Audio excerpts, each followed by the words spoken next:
इन्होंने सुनिश्चित किया कि एक भी सीएजी रिपोर्ट इनके सरकार के कार्य करने की जो है इस सदन में ना आए। मुझे दिल से पीड़ा हो रही है। इससे बड़ा दुर्भाग्य, इससे बड़ा जो है लोकतंत्र के लिए शर्मनाक दिन कोई हो नहीं सकता। आज आप खुद ही सीएजी की रिपोर्ट नहीं रखना चाहते, आप जन लोकपाल की बात करते थे।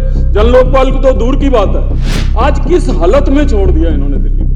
ना इनको बाबा साहब माफ करने वाले हैं, ना इनको भगत सिंह जी माफ करने वाले। इन 11 सालों में जो पाप इन्होंने किया है, ना इनको महात्मा गांधी राष्ट्रपिता माफ करने वाले हैं।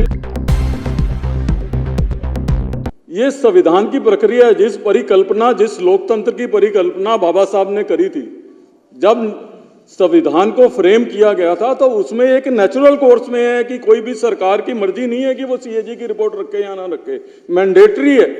ये विधानसभा बनी इसलिए, और इस विधानसभा का अपमान हो जिस सदन के अंदर हिंदुस्तान की पार्लियामेंट चली हो, उस पार्लियामेंट वाले सदन में दिल्ली की विधानसभा चल रही है। हम लोग सब जो है सौभाग्यशाली हैं। और उस विधानसभा में आप 2017 में कह रहे हो, लेकिन आप उसका इस बात पे समझिए कि 2015 में इनकी सरकार बनी, यानी कि इनकी सरकार बनने के बाद इन्होंने सुनिश्चित किया कि एक भी सीएजी रिपोर्ट इनके सरकार के कार्य करने की जो है इस सदन में ना आए। इससे बड़ा दुर्भाग्य, इससे बड़ा जो है लोकतंत्र के लिए शर्मनाक दिन कोई हो नहीं सकता। और आप नारे लगा रहे हो बाबा साहब के, और सपनों की हत्या कर रहे हो बाबा साहब की, और नारे भी लगा रहे हो सबसे सामने। अगर इनकी सीट पे अगर किसी की फोटो नजर आती है तो बाबा साहब अम्बेडकर की यहाँ पे फोटो नजर आती है, और उनकी फोटो देख के जो है उनके विचारों की हत्या करने का काम आप लोग कर रहे हो।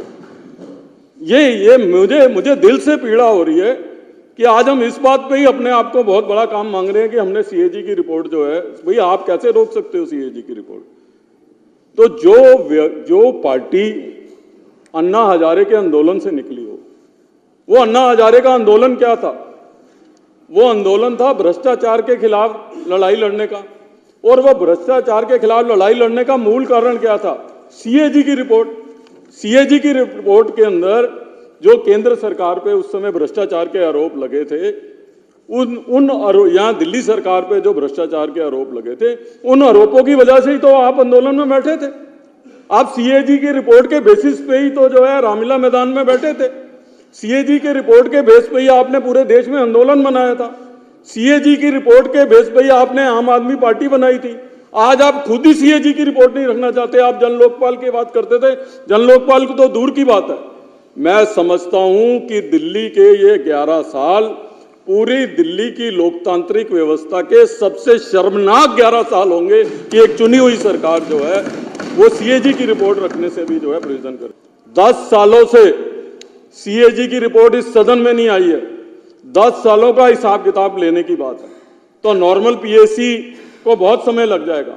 और मैं समझता हूं कि उन 10 सालों की सीएजी रिपोर्ट आके एक विशेष चर्चा जो है इनके 10 साल के कार्यकाल में और उस रिपोर्ट के ऊपर अंदर इस सदन को करना चाहिए, ताकि जो है इनका भ्रष्टाचार जो है वो लोगों के सामने आ जाए। नॉर्मल रूटीन में हम सीएजी की रिपोर्ट पीएससी में डिस्कस करते हैं, आगे भी करेंगे, लेकिन क्योंकि ये एक्स्ट्रा ऑर्डिनरी हालात है तो हमको जो है इनको एक्सपोज करने की जो है आवश्यकता है। अध्यक्ष जी, मुझे ये तकलीफ है इस बात की, और मैं ये कहना चाहूंगा कि सीएजी की रिपोर्ट का डर है इनको, आम आदमी पार्टी के लोगों को, और ये कोशिश कर रहे हैं कि बाबा साहब के फोटो के पीछे छिपके, भगत सिंह जी की फोटो के पीछे छिपके अपने उस भ्रष्टाचार को ये छुपा लेंगे। ये गलतफहमी के शिकार हैं अध्यक्ष जी। लेकिन मैं इनसे प्रश्न पूछना चाहता हूं कि बाबा साहब के उन सपनों को जिसमें यह लिखा गया है कि संवैधानिक पद पर रहने वाले राष्ट्रपति और प्रधानमंत्री की फोटो जो है वो गवर्नमेंट के कार्यालय में होगी, उसको हटाने का काम किसने किया? इसको जो है इनको देश और सदन को बताना पड़ेगा। आप भगत सिंह जी की फोटो दिखाओगे? भगत सिंह जी ने क्या कहा है कि शराब घोटाले करके जेल जाओ? भगत सिंह जी ने यह बताया है कि आप जो है स्कूलों में घोटाले करो, आप हेल्थ में घोटाले करो, सीएजी की रिपोर्ट्स आएंगी, अभी दूध का दूध पानी का पानी जो है वो निश्चित रूप से होगा, ये कहा था भगत सिंह जी ने। आप भगत सिंह जी की फोटो की बात कर रहे हो, और भगत सिंह जी के प्रदेश का आपने क्या हाल किया है?